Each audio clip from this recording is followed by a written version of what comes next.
Challengers. So yesterday evening, I actually went to go to the premiere to see the movie Challengers. And just like the rest of us, I was bamboozled and I was fooled. I originally thought this movie was just going to be about, I don't know, some average sexy comedy like Zendaya said, about two men who fall in love with a woman and there's tennis and a really cool soundtrack in the background. That was all I knew about this film. And then I saw it and it surprised me by being so much more.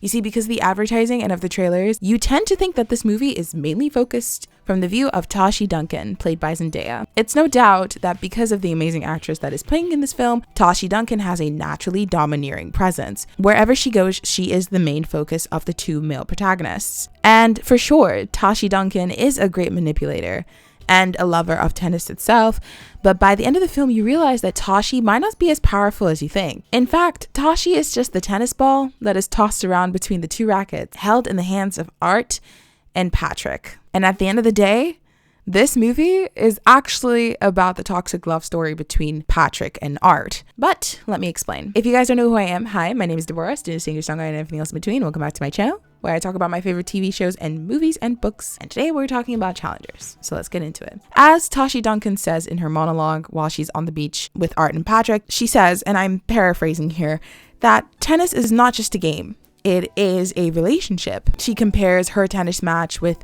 the other character, I forgot her name, as a relationship between the both of them. And you can hear about that simple statement that this film is trying to tell you that it's not meant to just be some tennis-based biopic-esque movie. Tennis is just a big metaphor for the relationship that takes place between these characters, especially the relationship between Art and Patrick. But to dissect what I mean by a relationship, let's first look at the dynamic between the two men. Art and Patrick are originally known as Fire and Ice, which is what they're called. They are a dynamic tennis duo. And essentially the truth is that Fire and Ice does describe these characters perfectly. Patrick is fire and Art is ice.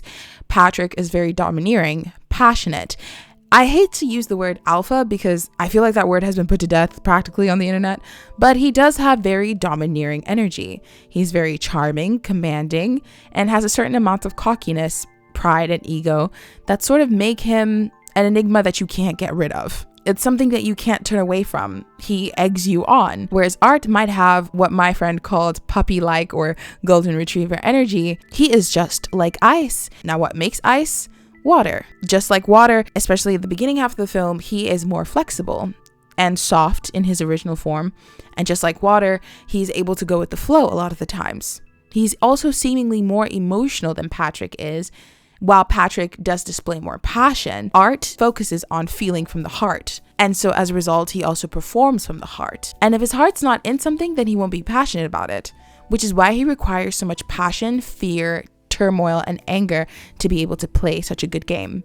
If there is no emotion behind it, then what's the point? But just like water that turns into ice, it does take time for him to harden and learn his lesson. But once he does, he can also be cold, calculating, sly, and with the right sharp edge, he can injure you. He shows this and manifests this when he starts to plant seeds of doubt in Tashi and Patrick's relationships by double talking and lying to the both of them. Now, initially they did not have an argument about what Art had told them, but it did plant the seed for eventual turmoil and distrust between both characters. Whereas Patrick, who is more like fire, tends to self-sabotage, and his own cocky ego tends to stand in his way and eventually burn down things in his path. Now, of course, this is just a general overview of the characters, but for more than half of the film, you cannot help but feel for Art, because it seems that Patrick has taken over Art's life.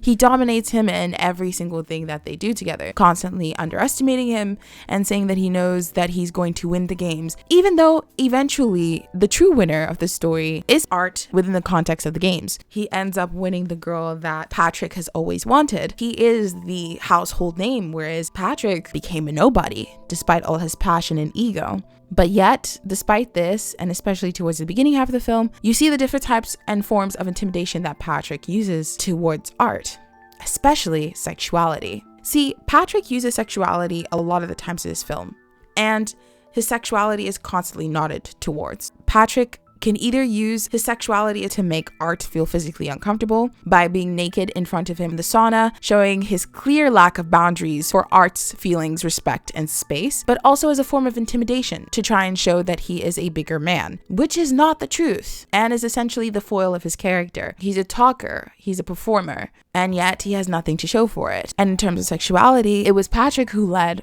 Art's first sexual encounter. Now, of course, he had no choice as they were both in the same school at the time, but Patrick, being the more domineering one, starts to take precedence in the relationship, essentially leading Art everywhere. The funny part is about that story is that the two of them just laugh off the story as Patrick just helping a friend out. But what do we call two people who help one another achieve pleasure? Well, in my book, you call that kind of person someone you're intimate with. Dare I say it?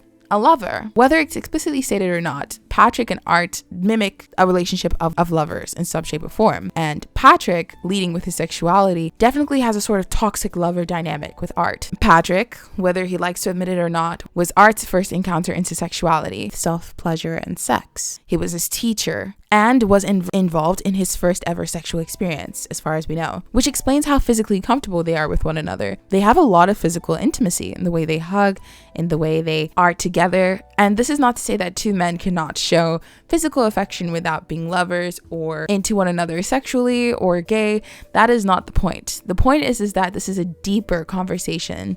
They have a lot of emotional and mental intimacy, and that's why this is their love story. Now, of course, they do mention that they were thinking about somebody else while they were both pleasuring in the scene, and they both deny that they have the same tastes, but you clearly see that in the film is a complete lie. It also alludes to a much deeper and romantic bond between the both of them. Their closeness and willing to share other female characters, including Tashi, shows that women a lot of the times are just catalysts in their relationship. You see, the funny thing is that Art, of course, says that he loves Tashi and he believes that he loves Tashi, and honestly, I can't help but feel bad for the guy whenever she would never really return that love. And of course, we know that she doesn't love Patrick either, even though he is her equal in behavior and attitude.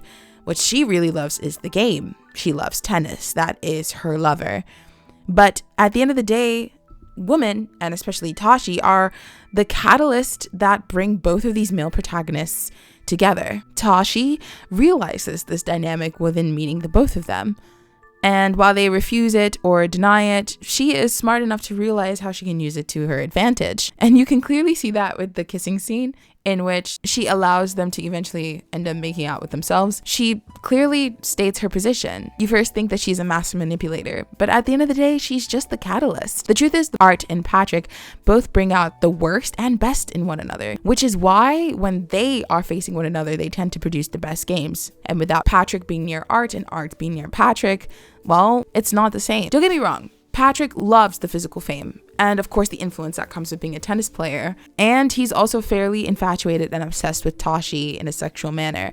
But that obsession is tied in hand with his actual intimacy and love for Art. See, Patrick doesn't really love Tashi. He says it multiple times he's sexually attracted to her.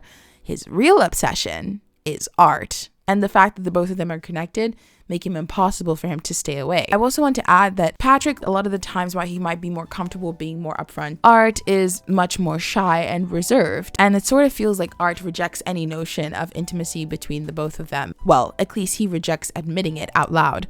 But by the end of the film, it becomes very clear that the fierce tension and competition between one another is what makes the love child that is their amazing tennis games and matches that they have. They are each other's soulmates. All in all, I do think this movie has a lot of great and well-hidden metaphors within the film, and it surprised me how much I absolutely loved it. I will be making a video on Tashi herself because she deserves her own little dissection. But at the end of the day, Challengers to me is primarily a story about a toxic, compelling relationship between both male protagonists, and that is shown constantly through the performance of tennis. In this story, you see three lovers who are in love with different things than what they think they're actually in love with. Tashi in love with tennis, Art and Patrick in love with one another, and the three of them in love with their dynamic that pushes them to all their extremes. This dynamic is addicting to them, and they bring out the best and worst in one another. But I don't know, you guys tell me. These were some of my first few thoughts after I left the film. And of course, I would like to know your guys' opinions down in the comments below. Thank you guys so much for watching this video, and I will see you guys in the next video. Okay, bye.